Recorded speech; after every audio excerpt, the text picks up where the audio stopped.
the things that they're interested in. All right. So in the House yesterday, we were supposed to see Donald Trump promised us we would see the Republican tax cut plan. Nobody really calls it tax reform anymore. It's not tax reform. It's No, it's the tax giveaways to the wealthiest and the corporations. That's what the plan is. I think that sums it up. We didn't see it yesterday. I don't know whether we're going to see it today. Now Donald Trump says maybe tomorrow. But from what you have seen of it so far, what do you think? It's bad. It's horrible. It's the same agenda they've had since they got in. It's what healthcare was about. Their healthcare bill was not a healthcare bill.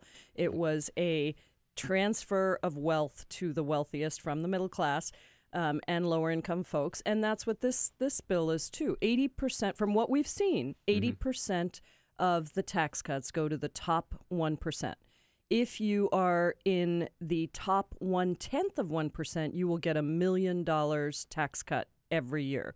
If you are in the top 1%, you'll get a $207,000 tax cut every year. And three-quarters to the top 1/10 of 1%. top 1/10 of 1%. You get $1 million. Will get $1 million bucks. Bingo! You just Every won year? the lottery every year. And the top 1% will get a $207,000 tax cut every year. And if you are in the middle class, you will see three-quarters of middle-class families will see their taxes go up. There is an estate tax repeal in there. Yeah. How many families? 5,400 families will benefit from it, and it's a $270 billion tax giveaway to the 5,400 families that pay that estate tax. So right now, as I understand it, it used to be like $1 million. Now it's $5 million is exempt, right? That's so right. The majority of estates actually don't pay it because, it's such a high threshold. So 5,400 families will benefit from the repeal. And then here's another. And you said that three-quarters of middle-class families will actually see taxes go up. Go up? Yes. God. Yes. I'm sorry. And the ones that see any kind of an increase, it's like a $50 increase or, very small increase, which when you look at, even that is debatable, but it depends on the decrease assumptions. from what they're paying. Yes. Yeah. Sorry, right. decrease from what they're paying.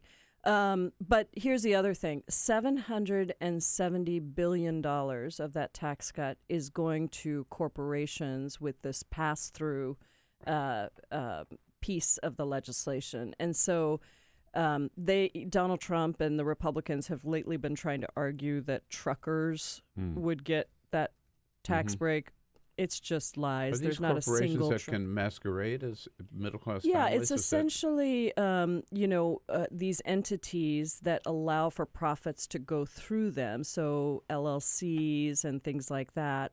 Limited liability corporations. Usually, there's a small percentage, very tiny, that might be small businesses, but the majority of those organizations or those entities are set up by hedge fund managers and folks on Wall Street who are just trying to shelter their profit. And so Donald Trump, by the way, owns 500 of those pass-through entities. So that $770 billion that is going to pass through entities, you can be sure that a lot of that will end up with him. Well, I think overall that, right, he reads this outline that he gets every day to see how it affects his companies, right? No, that's right. Yeah. That's right. And his buddies like Steve Mnuchin and Gary Cohn. And exactly. Betsy DeVos. Yeah. Well, and it's really, it's painful to look at this and to think about all the people across the country who may have voted for this guy thinking that he was going to help them. And I think there are, a bunch of folks like that.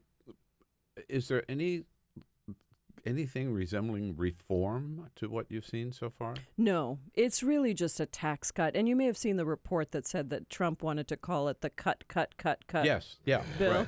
Right. And the Republicans... Cut. There he is. There he is.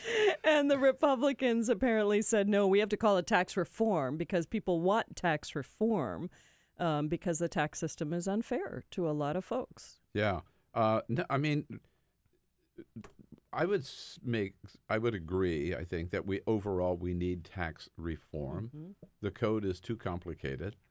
Filing is too complicated, all of that. But I haven't seen any talk here about real reform. No, there really isn't. It really is a series of cuts for the big corporations and the wealthiest of Americans. That's right. Well, one of the big pieces of this is, cutting the corporate tax rate to 20%. Yeah, right. And this is based on another lies.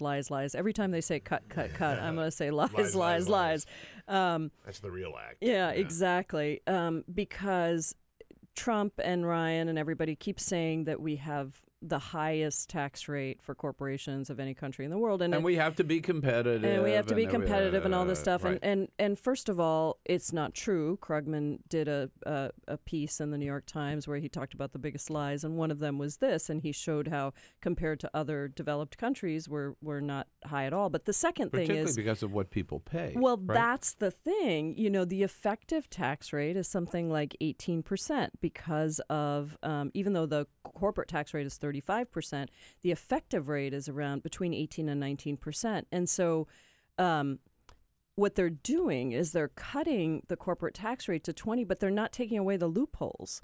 So now the effective tax rate is going to be far below. I don't know if there's an estimate of that. I haven't seen it, but it's going to be far below that tax rate that they set because they haven't closed any of the loopholes. Right. So they continue to use the same loopholes, which means it'll go from 18 to, 5 or something like that. Exactly.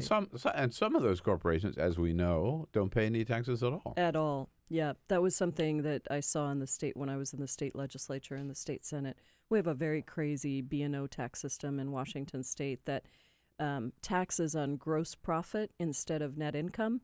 And I always wondered why big corporations didn't fight back against that. And then I realized why, because they all have powerful lobbyists who have negotiated down the tax rates for their industry. So the tech industry pays 0.3 of 1% in taxes, right. State taxes. All right. Now, how much is this going to cost?